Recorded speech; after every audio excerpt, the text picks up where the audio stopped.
Well, hey there, and welcome to another episode of Instant Impact with Elyse Archer. I am your host, Elyse Archer, and I am so glad that you have come to join me today.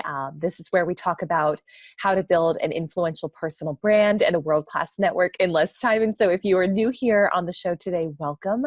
And if you are a returning listener, then welcome back. So glad to have you. And I'm actually recording this episode today from my hotel room in Vancouver.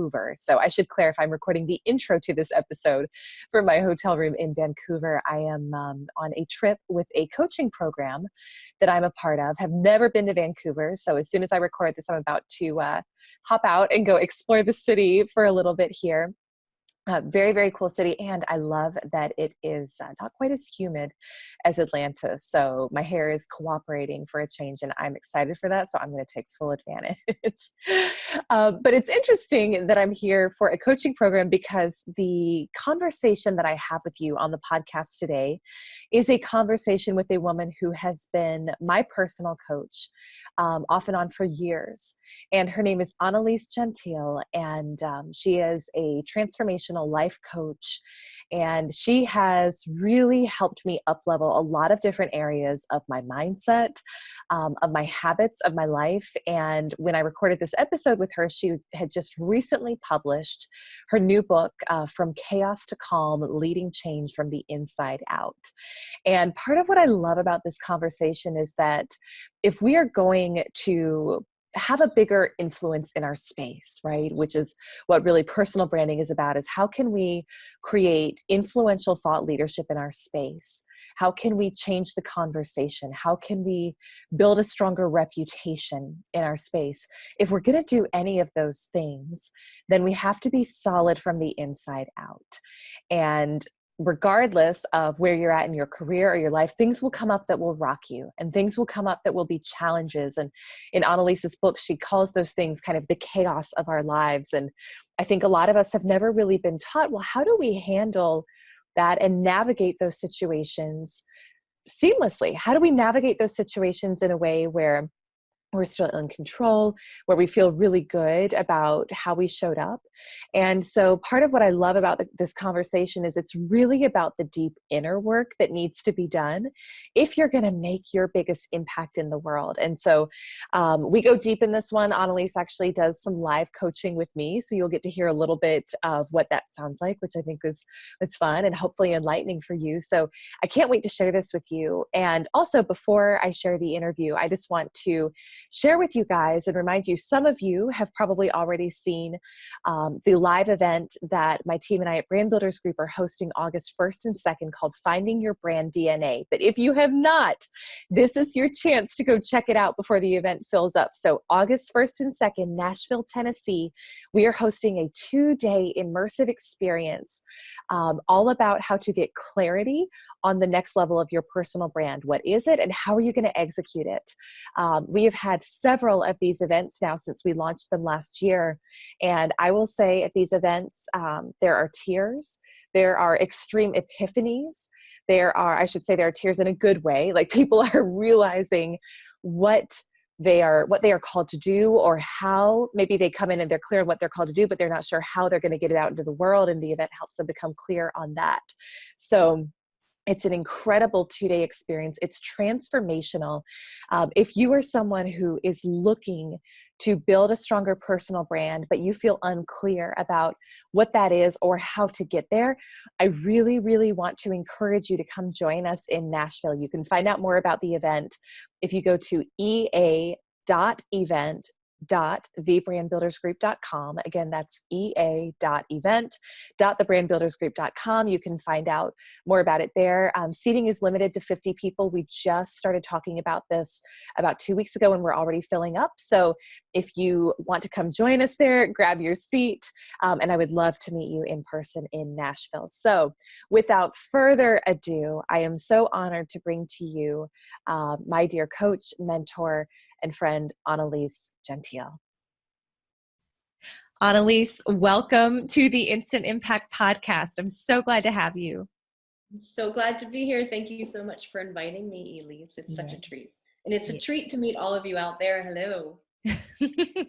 So you have been like such a backbone in my life and such an important role in my life for years and years as my personal coach. But for the people who do not yet know you, I would love for you to share just a little bit more about who you are. Who is the amazing Annelies who is joining us on the show today? Well, thank you. Hello, everyone. Yes, my name is Annelies. I am your conduit for change, and I'm an integrative life and leadership coach, consultant, facilitator, and I'm now an author. So I'm excited to say that my new book, From Chaos to Calm, Leading Change from the Inside Out, is out. So what do I do? In a nutshell, I help professionals navigate change creatively and mindfully.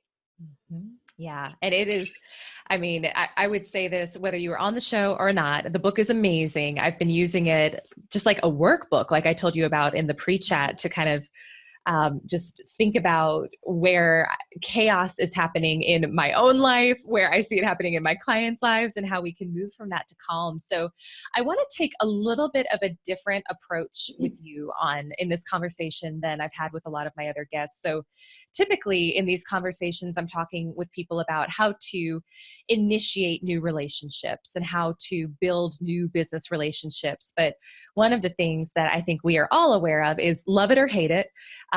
If you are in a relationship with someone, whether it is personal or business, at some point, if you work closely enough together, there is going to be chaos. There are going to be things that don't go well. And so I think that's something that's not always talked about enough, is what do we do when we start to notice chaos in a relationship with somebody else? And so I'd love for you to start by maybe sharing. Tell me about, how does chaos show up in a business relationship? What would be some things where someone might start to notice or be aware of, not everything is the way it should be in here? Tell us about how that manifests. Well, you know what I'm going to do. I'm going to so turn this around to you. And I'll preface that by saying one of the key pieces of your question is, how do you notice that you're in chaos? Mm-hmm. Well, it's kind of too late at that point. The noticing needs to be beforehand. So let me turn that question around to you and ask you, in a business relationship, from your experience, what does chaos look like? And then let's see if we can kind of back it up to the part that I can be most useful, is to help you at what point begin to notice what you need to notice so that unnecessary chaos doesn't happen. And then afterwards, we'll talk about why chaos is actually extremely valuable. So go ahead and explain to me, when you're in a business relationship, or any relationship for that matter, and it goes into chaos, what do you notice? Well, first of all, this is why you're a good coach, because you're good at turning it around. I'm not going to feed you information. You know that. So I might have I think there's probably a lot of people who can relate to this, and then there are some who won't. But for me, we grew up very conflict avoidant. And so I think I tend to shy away from anything that feels like confrontation or feels like it could upset the other person or hurt the other person. So I think this is something where I personally have had to grow a lot over the years, and I'm still growing, is starting to get okay with things not necessarily being okay. Yeah. So I don't know if I have a right answer to this question, nor do I know if there is a right answer to this question, but I think. I'm going to take notes while you're talking. Oh, this is that good, huh? Everybody better take notes. Right? Everybody needs to know this. Yeah. So I think just some anecdotal things. One would just be when maybe somebody sends you an email and it strikes you a certain way where it's like, ooh, either that made me upset, or I don't like the way they said that, or you're thinking about having to craft your response and it feels like it's going to take more than like 2 to 3 minutes to write out a response because you're not sure that what you're going to say won't offend the other person. So to me, off the top of my head, that would be one inclination that there may be something amiss here, right? It's like we aren't communicating well. I'm afraid that what I'm going to say is going to be misconstrued, or like you triggered me somehow in something that you said. So I think I'm going to pause. Yeah. I'm going to hit my old school 8-track pause button. And if you guys are, you know what I'm talking about. 8-track or cassette tape. And And that is when you said you notice, this is going to take a little bit longer to kind of pick apart the pieces, or that you're already on a track of misunderstanding and you're going to have to kind of backtrack and repair. So what is it that you notice in your body when you're at that particular phase where you think, if I don't address this and take, as you said, a little bit more extra time, I'm going to wind up far away from where we had intended our conversation. So what happens within either the peer, your own body and what you sense, or something that you're seeing? What are the indicators that let you know you're at the edge of chaos right now and potentially some conflict? Yeah. So it's a tightening in my chest. I'm just kind of trying to take myself there. I think it's definitely the tightening in the chest. Depending on the severity, maybe like a pit in my stomach. So yeah, I would say those are probably the two biggest ones. Shortness of breath. And what about language that you're hearing or reading from another person? What could be some trigger words? I'm trying to think, because that one is, I don't know if there's like one specific or a couple of core specific words. I would say it could be anything where I feel like, for me, this is just my personal stuff. So we're just going to air all of my stuff on this show. This will be fun. Go for it. And keep in mind, for those who are observing, the world is represented in the room. And although there's two of us representing two little tiny pieces, there is still what's called a fractal patterning. And I talk about it in my book, where what is happening in this world is probably happening in other worlds outside of this. So the dynamic and the stories that we're sharing here could very much apply in many different realms of conversation, many different engagements. And you're probably right now thinking of something that happened today, either by text, email, phone call, or in person. And I have an example to share, as a matter of fact, where this is happening. So here you are observing that you're in a tightening of the chest, the pit of the stomach, and then what do you do? And then what do I do? So I tend to retreat. So my pattern is... You noticed that already, right? Oh yeah. Yeah. This is something I'm hyper aware of, and I'm trying to get better at it, but my pattern is much more the flight than the fight. So I'll retreat. I won't respond back, or like I will, but it'll take me forever because I'll be thinking about what I want to say. What happens in your pause, when you pause for an extended period of time? I will typically ruminate over it. I'll basically be creating a story in my head about what's happening, and then I'll get worked up about it. And then I'll tend to want to bounce it off of somebody else. So like my husband bears the brunt of a lot of this, of just me saying like, hey, this just happened. What do you think about it? Kind of seeking outside validation of my feelings. So I would say that's my typical pattern. And then I used to be extremely conflict avoidant, and I just like wouldn't respond back. I will respond now, and I'll try to make it very like, by the time I respond, I tried to have worked through it and thought through like, what's the other person's perspective, and how can I kind of keep the peace in this situation. But I do remember hearing, this is something that's... Let me pause you for a second about keeping the peace. Because that's a really interesting pattern around keeping peace. What do you remember around reading in my book around the pattern of fixing and keeping peace? So I would say what I remember about that, and I don't know if these are the specifics that you talk about. Processed for you. Yeah, I think kind of what's processed for me is one of the common threads throughout the book is that a lot of times we have to go through the crap to get to the side where stuff feels peaceful. So it's like, if you're not actually addressing the problem, then you're putting a Band-Aid over it. Like I just finished your chapter on grief this morning, and it talks about grief being a river that you have to step in and just ride right? Like ride in order to get to the other side where there's hope and possibility. And I think it's not that every tough business situation feels like grief, but I think that's an example of my takeaway from your book has been, we've got to just get in it and be willing to feel it and hash it out in order to actually get to a lasting resolution. That's right. And a really good example to bring to today to say, you walk into a room and yes, you're in your business role and you're in a room with others who are also in their business role, but there's no scientific proof that the person that's in the room is any different than the one who left house this morning with all their baggage and their mindset and their exhaustion and their biases and what I call is hidden grief. And that hidden grief is this collective, it's almost like dust that's slowly collecting over time as things change. As we change, as our environment changes, as our relationships change, as our culture changes, our government changes, and all the little tiny things along the way throughout the day that drain us.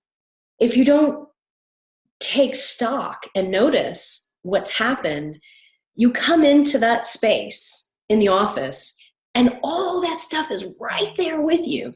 And when you're not paying attention to the patterns, the stories, the history, psychology calls it baggage. I've also heard someone call it a backpack. Like you're walking in and you're carrying this backpack of stuff and you don't even realize it. But it's more like in the front because it can filter the way that you see, perceive, and also language and listen to the world around you. So when it comes to problem solving and collaborating and teamwork and just coming up with a decision such as, this person didn't quite hear what I thought I had said, or they heard it differently, you can either go in and make sure, did you hear what I heard, so that you're both in the same agreement, or ignore it. And sometimes ignoring something can be good because maybe the way you thought about it was really just up in your head. But if your pattern is to ignore, or in your case, retreat on a regular basis, then there's a lot that you're missing because you're not engaging. And I'll give an example that actually just happened today with a coworker from years ago that I happened to run into. And I told her about my book and she was excited. And she said, oh, we should have a party and bring some people from our former business world together and we can talk about your book and this will be great. So I followed up with her and said, oh, thank you so much for offering this. These are the dates I'm available. Let me know. I didn't hear back. I wrote them back again.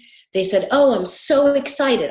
Exclamation points. And we explained, I'd say we went through 3 LinkedIns and 2 emails. So 5 touches of contact with a very distinct purpose.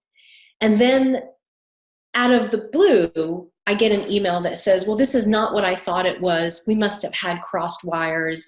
It was very cold and, cut offish. And I thought, whoa, what happened? And I thought, I could let this ruminate. I could let it tick inside my brain and snowball, or I can address it. So I made a phone call. It seemed okay. And then I could tell the voice inside the voice, this just wasn't her thing. And my observation of her pattern, being that I'm a coach and I can kind of see what a lot of people can't see, is my suspicion is this particular person didn't like conflict, didn't like, following through. And I think my poking, she didn't want to address it. So I just kept poking. And then when I finally got an email from her, we realized not only were we on 2 different pages of understanding, but she didn't even want to tell me that she didn't want to do it, even though it was her suggestion in the first place. Wow. So Wow. I thought, this is the human condition. This is the human condition. Am I taking it personally? No. I don't know what she's thinking, but I've done my best to say, I was so glad to run into you. Thank you so much for offering. If this doesn't work, that's not a problem. But it 5 touches of electronic contact and 1.5 minute phone call. Maybe Yeah. 2.5 minutes. I mean, recently I spoke at IBM. It took 11 months and 87 emails to get me on the door. You gotta love corporate. And a lot of that was like, where do you need the tables? How many chairs? How many people? Like these single sentence things back and forth. But really? I mean, really? This is so exhausting. I don't know about you, and I know how old you are, but I think there was a time in your life where there was like email and then not email, or you do you remember that time? I've lived without email. Yeah. Okay, so like, I never signed up for a job with a job description, or like even put in an application that said check email, or have all of these correspondences that to me seem ridiculous, because we're not talking about what we need to talk about. So you just said a couple things that I want to unpack there that I think are really important. And the first one is that when you felt like you guys weren't connecting, that you picked up the phone and called. And so if you could, because I think that feels obvious to some people, and then for other people, it feels terrifying. So tell me about like, what would be an indication where it's not going to be wise to continue doing electronic communication and you need to have a face-to-face or pick up the phone and call somebody? It's that feeling that happens in your body where you think, how do I say this? And if you go to craft an email either really fast and hit send without thinking, don't do that. That's number one. If you're one of these send, don't do that. Or if you're more like I think you and I, which is you craft it and you go, oh, that's not right. And then you come back to it and go, you craft it again and delete it. And then you come back and you craft it again and you go, that's still not right. Both of those are probably indicators that you have to make a conversation, because it's most likely that the way that you are feeling about something isn't the way it is being received or understood on the other side. So you've got to go out of your way, or what seems like out of your way. Whereas in my opinion, the whole email thing is like out of the way instead of just talking to somebody. But to have that connection, and that way you can see, are you both in agreement with what you're talking about? So again, if you're a fast responder without thinking, I encourage you to pause. And if you are a ruminator, so much so it's like you're far in your own head down the road and you're not even with what's going on, I encourage you to back up and make that connection. Because ultimately, here's the thing, Elyse, when you make a connection with another person, you're making it with yourself. That other person is just a mirror. And it's no joke that I've got mirrors like in my office. I have one here, I've got one on the other side. Because there are times I'll ask a client, turn around. Who's that? Who is this thing called you? What are the patterns that you're carrying with you? So another person is a mirror for us. What an awesome opportunity to self-reflect. But by taking the moment to engage in dialogue with another person, to better understand, how do you understand me? And how do I understand you? That's all it is. It's an inquiry in the present moment. And the past is not here. The future is not written.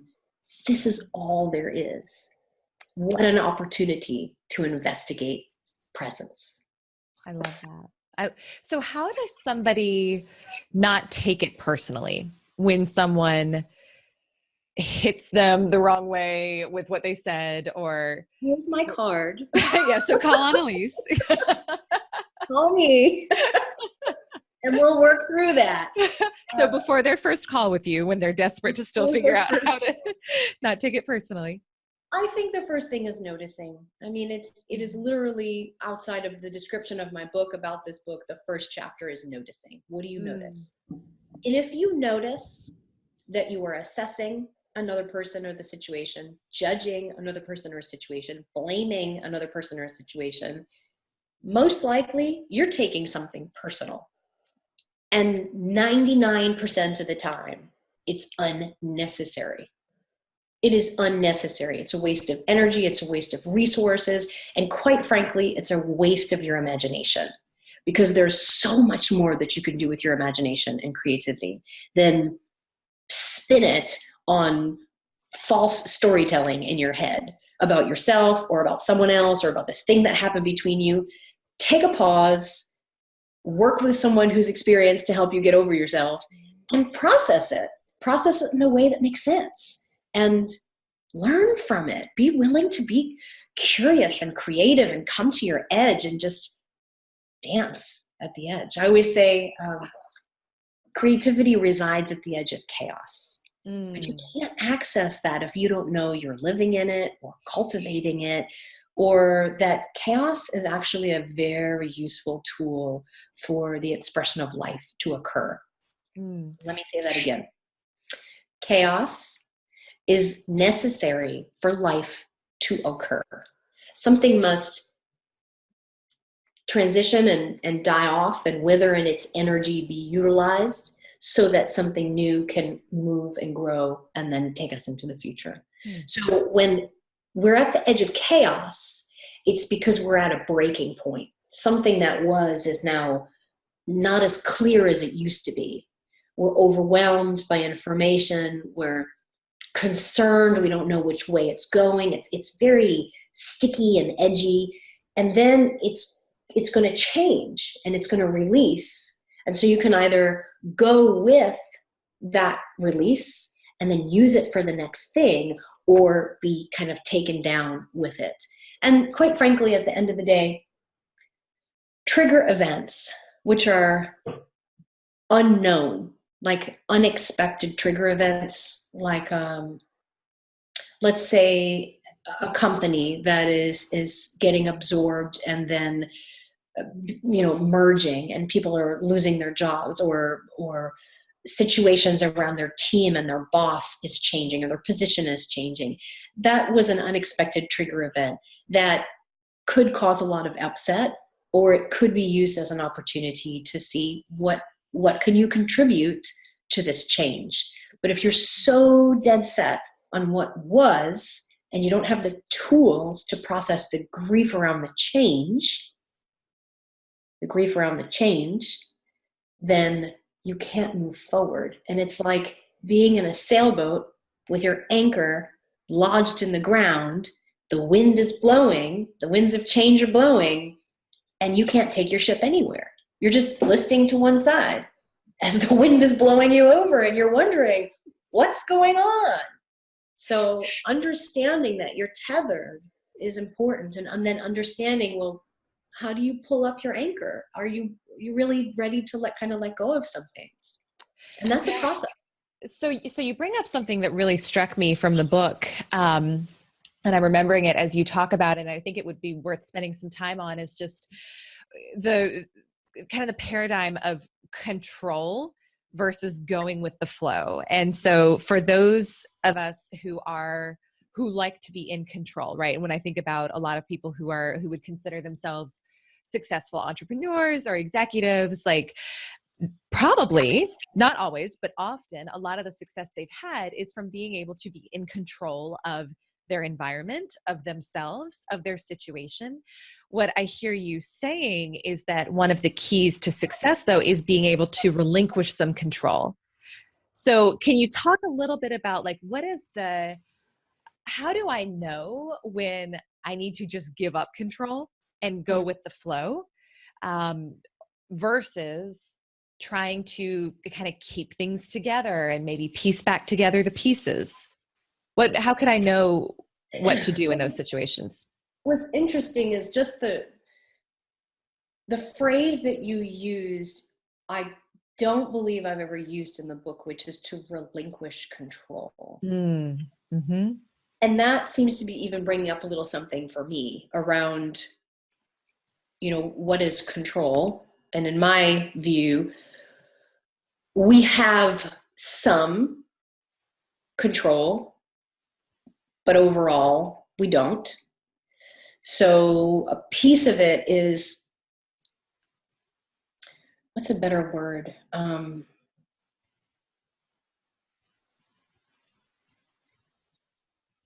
Embracing release is what's showing up. It's a little different. And the reason why is because, like, giving up control,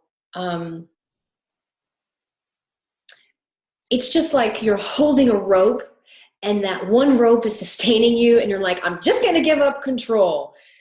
It's not what I mean. What I mean is to understand your relationship to what you're holding on to. And I think that's different. Okay. It's different. Tell me more about because I think that there's an addiction to the next thing and the next thing and the next thing and the next thing. And culturally, in a modern culture that's all about more, grow, money, that there's never enough. And so the first thing I would say is that when people think they have control, they don't. They don't. It's more like an addiction. It's not control. I think it's a trap. I think it's a false word to say that someone who's very successful has control. I think that they're trapped in a pattern that they might not be aware of. That tends to be more the case, and success is a result of a formula. But many successful people, and I mean monetarily successful or stuff successful, are not happy. And they're drained. They're just drained.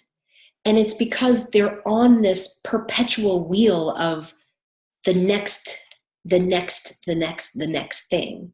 So I think first, before we get into how do you know what you need to let go of, it goes back to noticing, is what are you really in control of? And where do you think you have control? And is that absolutely undeniably true? Because if the emotion doesn't match the success, then is it success? Yeah. Wow. I mean, that's been a big lesson for me over the past, I'd say, like, year or so, is you can, and maybe another word for like perceived control is forcing things. It's like you can do your best to force stuff. And I've learned that I'm good at that. Like, if I really want to try to make something come together and happen, I'll figure out a way, whether it hurts me in the process and that's something that I've had to learn not to do. But I think a lot of people will kind of approach the results they want that way. But then, like you said, you're not typically happy when you get there. You're not fulfilled. It may be short-term satisfaction, but it's not long-term fulfillment. And one of a piece. Totally. Yeah. This relates to the fixing. Okay. That there's nothing to fix. So it's page 7, part 2, under oneness. And I have a quote by Pema Chodron that nothing goes away until it teaches us what we need to know. When I speak with leaders, business owners, and organizations, I aim to inspire curiosity and hope when reminding them that we're not broken and we're not in the need of fixing. We're whole systems, human beings, not human doings. And we forget that. Resisting our human nature creates inefficiency, stress, and unhappiness. So why not explore solutions through an integrative approach that engages all of who we are with what we're doing? Let's take a process versus product approach. Let's be curious and count every step as valuable. Nothing to fix means that you are remarkably whole and in a perfect place, even when it feels inside out and upside down, total chaos. We are all in a perfect place, and wisdom loops back to wisdom. That's why there's nothing to fix.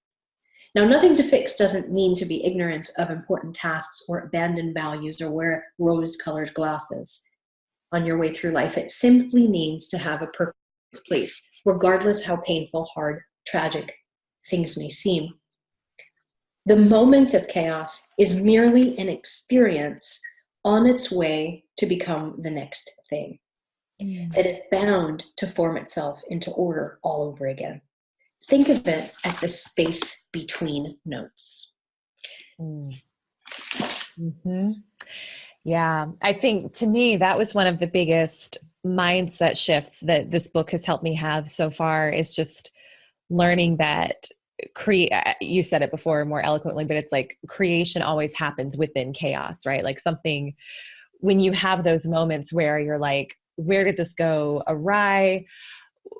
Like when you're thinking about a relationship with another person, it's like, we used to work together so well. How did we have this fight? Or like a business deal falls apart, or you're just suddenly you find that you're not happy in what you're doing. There's so many different applications and ways it can happen, but when you can learn to identify those as opportunities to be open to something new and greater showing up, and then also to kind of, like you said, like dance on the edge of it, to try to have some fun in it and be like, okay, well, what this must mean that something is coming. So how can I use this to either grow, or how can I be open to see new opportunities coming in that I might not have been aware of before? And it feels counterintuitive because there is often some pain or discomfort involved in that chaos. But I think when we can learn to take a step back and observe and notice, like you said, what's actually happening, we can detach from our feelings a little bit and show up better in that situation. Well, I think detaching feelings isn't the goal. That's true. The goal is, yes, to gain perspective. The goal is to, yes, include the pain as a part of the story. But the goal is to not attach to feelings, but to notice feelings. So it's not an attachment of feelings, and it's not a detachment of feelings. It's a noticing. Because feelings are like visitors. They come and they go. They are the experience of the moment. You've had 1,001 feelings. It's 4:00 in the afternoon from the moment that you woke up to now. And there might be an overarching sensation as to something that you've carried with you. But every moment is different. And so if the noticing becomes the tool, then you can make more fine-tuned adjustments along the way. And then it goes back to the beginning of your question, is when you're in this business relationship and you sense chaos, how do you handle it? Well, if your technique of noticing is more intact, and you check in along the day, you check in along the relationship, then most likely chaos won't blindside you as much. Now, it doesn't mean that it won't happen, that the person that you're in relationship won't cheat on you or fire you or do something behind your back, because human nature is human nature. And at the end of the day, although we're very intellectual, we have many degrees that we've experienced, we're steeped in certifications left and right. At the end of the day, all this is nothing but emotions. And those emotions are fight or flight. We are survival beings that just happen to have a brain that's quite smart. But our Neanderthal system, the limbic brain, which is in the back of the head, which is always looking for patterns, it's always looking for safety, that is running the show. And if you think you're in charge of a state, a country, a government, a system, your money, your children, and you're not aware of the fight or flight mechanisms that are running the show, then they're running you. And therefore, control is a false sense of security. Wow. Yeah, that is absolutely true. I want to ask you about one other thing that you talked about in the book, which really struck me. And it was the story of why you gave up Facebook. and you talked about the final straw for I'm you. not on Facebook. Yeah. So part of why this is interesting to me is that obviously with what I do, it's a lot about helping people brand themselves both online and offline and building up their social profiles. And I think there is a lot of power in being able to connect with people in different ways. But tell, if you could, tell the story of why you decided to get off Facebook. And then I want to ask you a couple more questions about that. Okay. I hopped on Facebook in the early years. I don't remember which year it was that I got on, but I know which year I got. Yeah, I Maybe think oh 04 was when it started. yeah. Yeah. So I was on for nearly 4 years, and as an entrepreneur who was both running a coaching business, I was also an artist, so I had an art business, and I also had a community initiative project, which I also talk about in the book, and so that had its own page as well. So I was essentially running 3 Facebook threads, like 3 worlds I was maintaining. And I maintained them. I posted, I advertised, I shared. I also, did that thing that other people do, which is you share the love, or you poach a competitor, or you support other people and you share. It's just what you do. But I found it incredibly exhausting. And I noticed what used to be kind of a pastime for me, which is people would call or I would call them and I would talk on the phone like a lot.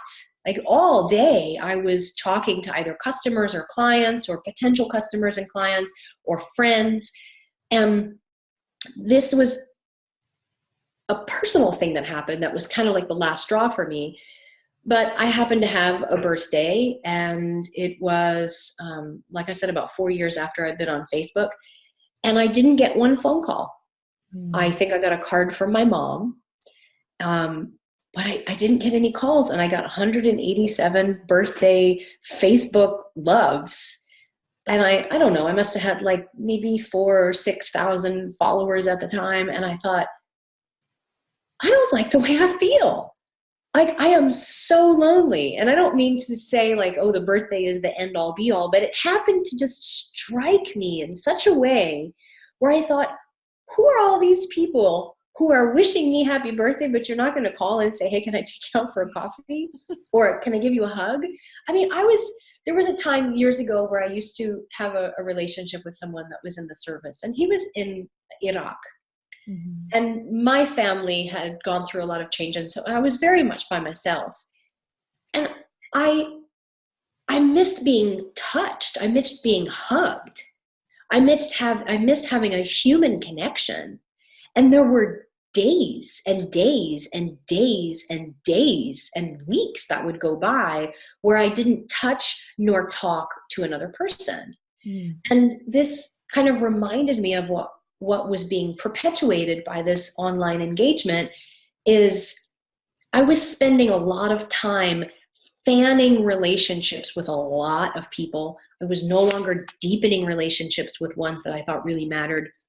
And I was so busy doing busy making things, and so was everybody else, that we didn't have time to connect on a human level.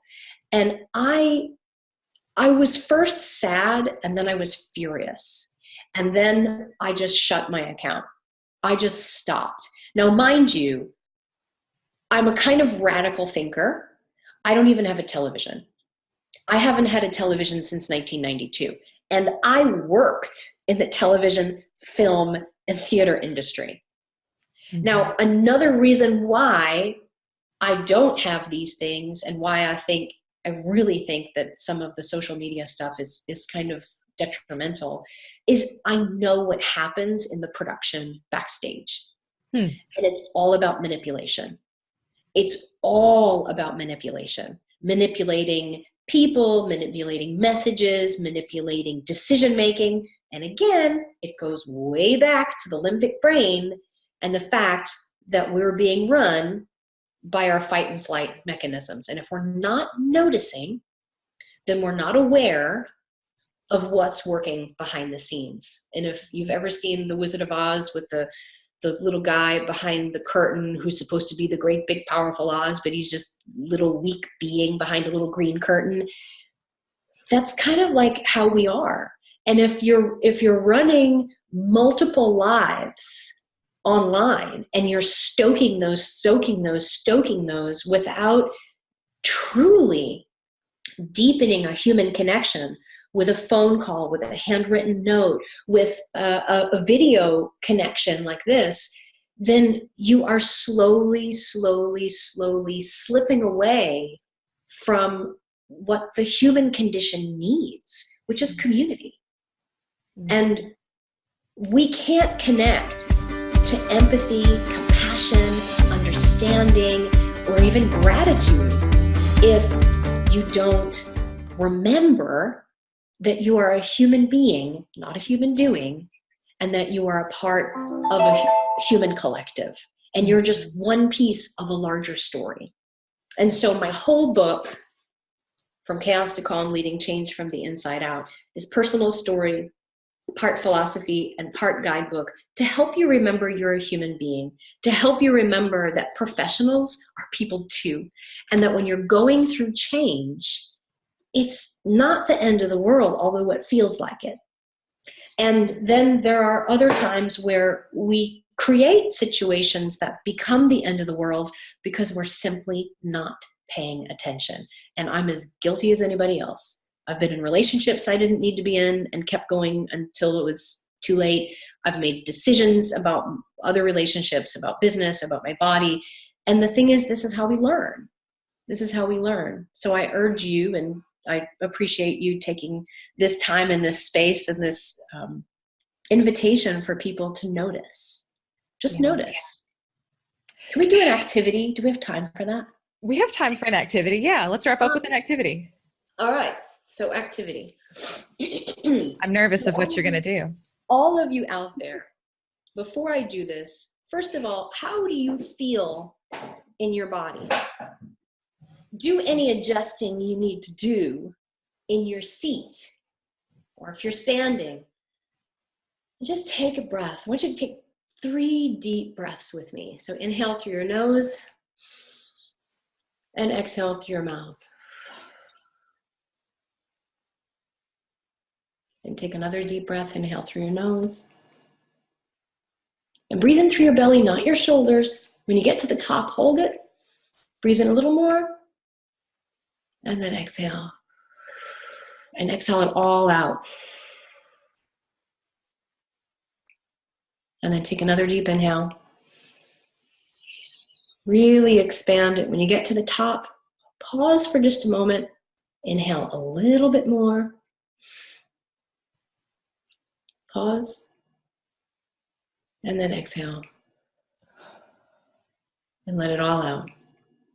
And just stick with me for a moment. And I want you to check in with yourself on a scale of 1 to 10, with 10 being chaos, like heightened stress, heightened messes, heightened disconnection from the things that you wish were rather connected, and 1 being all that's good, calm, a sense of well-being.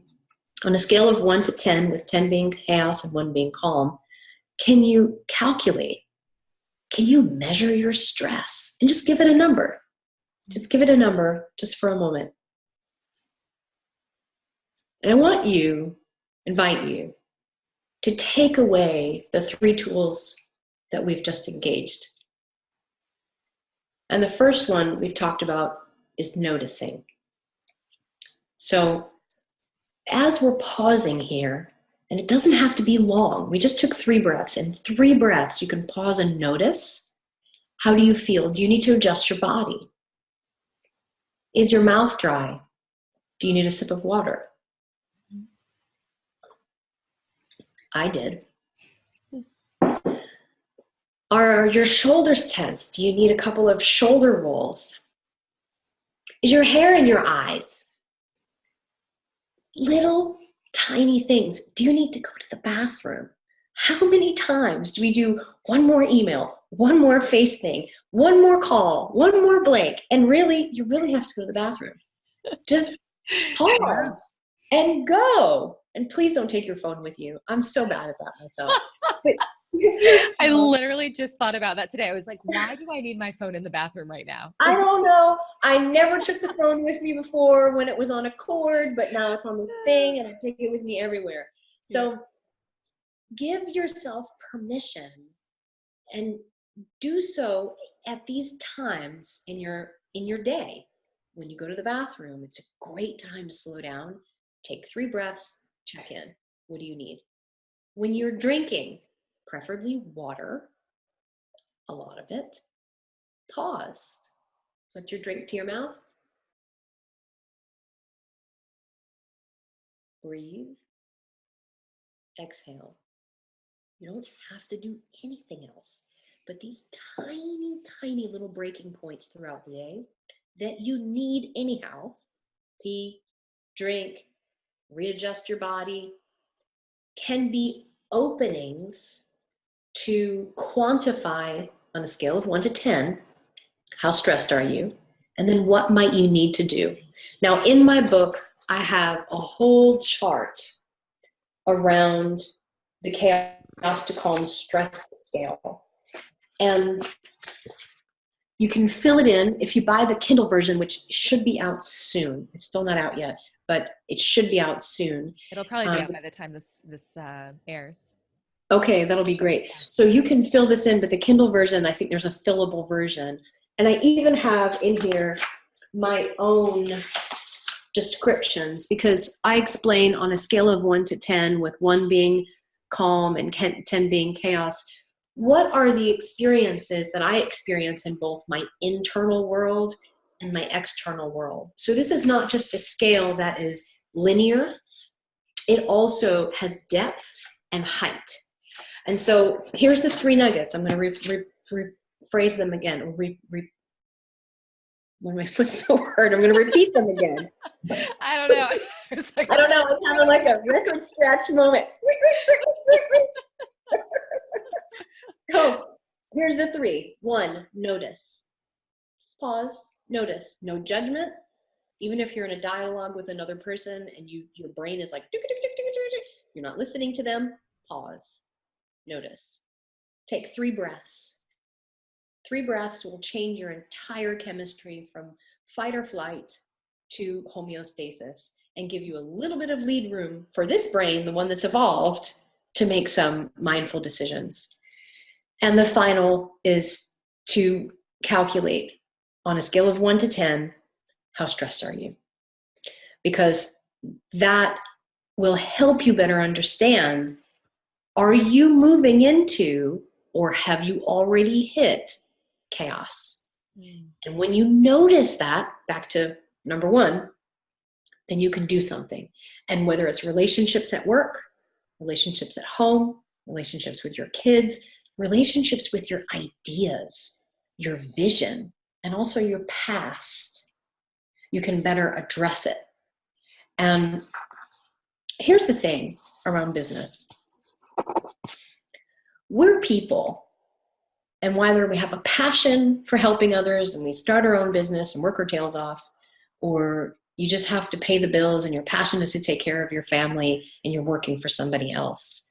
But at the end of the day, you're a human being who happens to have a job, who happens to be working.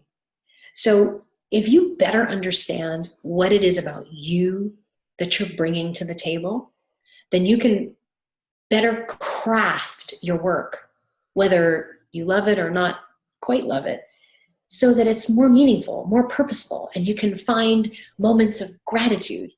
And when you have moments of gratitude, then it's better for others around you too, which ultimately helps the larger world. I have one little thing. I think you've seen this. Hold on. For those of you who are listening, she's running to the room to grab something. So describe this for people who are just listening to the audio. So if you're just starting right now, so I talk about fractal patterning and how fractal patterning is an expression of life, that there's little patterns and those little patterns get expressed self-similar. They are the same at every scale, just if that makes any sense. So self-similar at every scale. And so this is like life. So she has a giant, it's like a plastic ball that was small and it just expanded into something giant. It's just like life, is that like we can have a really small problem, and if you're not paying attention to it, then that problem can expand and expand and expand and expand, and then that problem becomes your issue. I know this looks ridiculous, but my niece just loves this when I do this. You guys, if you're listening to the audio, you've got to check out the video of this on my YouTube channel. This is amazing. It is worth it, trust me. I mean, talk about understanding things from a perspective of visuals. So chaos can look a lot of different ways. It could look like not enough information or too much information. And so perspective changes all of that. Yeah. Perspective changes all of that. It's so powerful. This has been, Annelies, this has been amazing. And I just want to take a moment to congratulate you. I know you put so much love and effort and heart into this masterpiece. And it really is like a workbook. I mean, there's questions at the end of every chapter. Like I told you before, I'm about halfway through, and it's like getting very high level VIP coaching from you and doing it like from my living room. So that's beautiful when I can do that. Tell everybody who's listening, where can they get the book and where can they connect with you online? Great. Wonderful. So you can purchase the book, From Chaos to Calm, Leading Change from the Inside Out, by me, Annelies Gentile. You can find it on Amazon. It is $22.22. I feel like that's a nice number, 22.22. That's a nice number. Yeah. Isn't it? You can get on Amazon. You can connect with me on LinkedIn. My website is conduitforchange.com. I do have a newsletter. I don't spam people, but I do share at least once or twice. And I have clients from Europe to California. And there's always some interesting nuggets, even if people can't make local events. And if you're local to the Raleigh area, which is where I live, or you're interested in traveling to see me for any events, I post things on there, whether I do professional immersion, so a whole day with a professional where we really get into problem solving and visioning, or I work with clients for 6 months at a time, and we can connect like this. We can connect on standard phone, or we can connect in person. I also do presentations and seminars for businesses, conferences. I'd very much like to be able to talk more about resilience and how resiliency is so important to coping with change for businesses, for schools, universities, women's groups, professionals. So any opportunity to present at conferences would be spectacular. Wow. Well, thank you just for who you are and for the profound impact you've had in my life, as well as for sharing your wisdom and all of these amazing insights on our show today. So I appreciate you so much, and just thank you. You're welcome, and thank you, Elyse. I have so enjoyed watching you transform and your journey. It's wonderful. It's humbling, and it's a gift for me to be able to help you and people like you to lead change from the inside out, and then to be a beacon for everyone here who's watching this. And thank you, all of you wonderful people out there, for supporting Elyse, for liking her on Facebook or from wherever, and to help her continue to keep this real. Because that's the gift about Elyse, and what Elyse Archer brings to the table is she keeps things real. She keeps things human. She really, really wants to bring the human condition, the humanity and compassion and empathy and gratitude in with business, which is often missing. So if you love what she's doing, like her and connect with her and help her continue to spread her word out in the world too. Thank you so much. Thank you for that. Thanks, guys. I hope you really enjoyed this episode today. Be sure to connect with Annelies online. Go buy the book. You will absolutely love it. It's going to be one of those workbooks that you go back to again and again to help you through the change in your life. And again, thank you everybody for today. So I will see you soon.